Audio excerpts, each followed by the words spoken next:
Olá, eu sou a Samantha Albini da Radar Gestão para Advogados e estou aqui com o radar de dicas para vocês. Hoje nós vamos falar da importância da regra.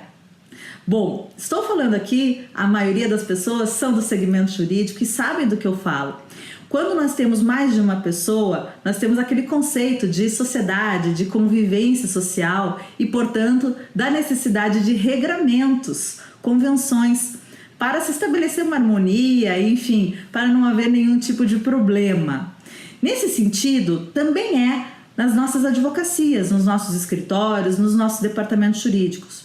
Nós precisamos estabelecer regras que garantam a boa convivência, o bom funcionamento, a boa qualidade, segurança, controle, produtividade, tudo aquilo que a gente quer com a nossa advocacia.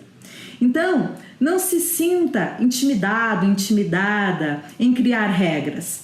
Crie regras. Nós estamos falando de uma gestão profissional, nós estamos falando da necessidade de enxergar a nossa advocacia de uma forma cada vez mais profissional. Então, eu vou dar um exemplo aqui para vocês. Nós temos uma famosinha regra de segurança no que se refere ao protocolo de petições. Nós entendemos que é necessário uma antecedência para que esse protocolo seja feito com qualidade, com calma e também sem riscos, até porque em cima da hora tudo pode acontecer. Pode falhar o próprio site de processo eletrônico, pode cair a internet, podemos ter uma falha de energia elétrica, enfim. Nesse sentido, costumamos orientar que devemos implantar o D-1 com um horário limite para protocolo ou o D-2 sem horário limite. Então, o advogado deve finalizar a petição, deixar prontinha, inclusive com documentos anexados, se for o caso, até 23h59 do D-2 ou até um horário limite no D-1. E esse horário limite seria em torno da metade do dia, tá? Assim, é uma margem de segurança para o protocolo. Mas se você cria essa regra sem nenhuma sanção, o que acontece? A tendência é que em torno de 50% das situações ela não seja atendida. A gente mede isso nos escritórios e departamentos jurídicos e nós vemos que essa é a realidade. Metade das petições acabam sendo protocoladas no prazo fatal, em cima da hora, enfim, aumentando gravemente aí nosso risco e às vezes realmente culminando em algum problema, em alguma perda de prazo.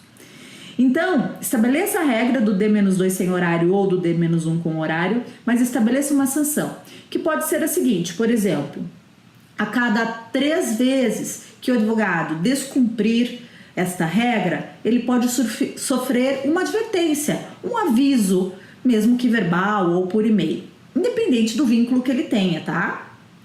Com o escritório ou o departamento jurídico. E aí, a cada 3 advertências, ele pode sofrer uma sanção um pouco mais severa. Seja a impossibilidade de subir na carreira, subir de um nível júnior para pleno, por exemplo. Seja perder uma ajuda de custo, como um incentivo ou um pagamento de uma pós-graduação. Seja deixar de receber distribuição de lucro ou algum bônus. Isso que eu estou trazendo para vocês funciona. Isso realmente coíbe.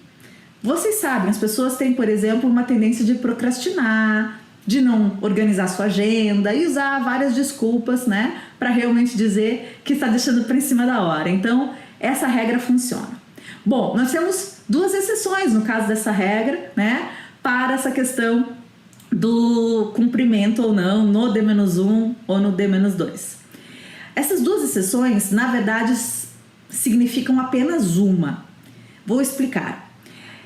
A exceção é quando nós não recebemos do cliente algum documento, mesmo que seja uma guia de preparo, indispensável para a gente poder protocolar a petição ou para fazer a petição. Quando esse documento é indispensável para fazer a petição, a gente não vai poder sequer, portanto, fazer a petição. Agora, quando for apenas indispensável para protocolar, como uma guia de preparo, o advogado deve fazer, finalizar e disponibilizar essa petição pronta, né, no sistema, dentro do prazo previsto no exemplo dado, D-2 sem horário ou D-1 com horário limite, certo?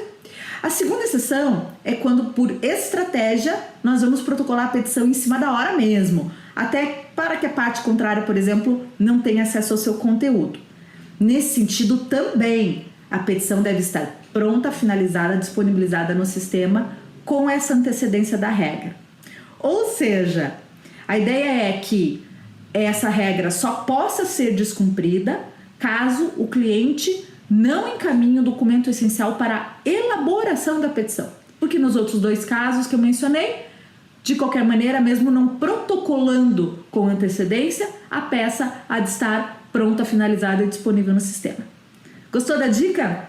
Essa dica conduz você a uma gestão mais profissional, mais segura, de mais qualidade, maior controle e muito mais sustentável. Siga o nosso radar de dicas. Obrigada e até a próxima!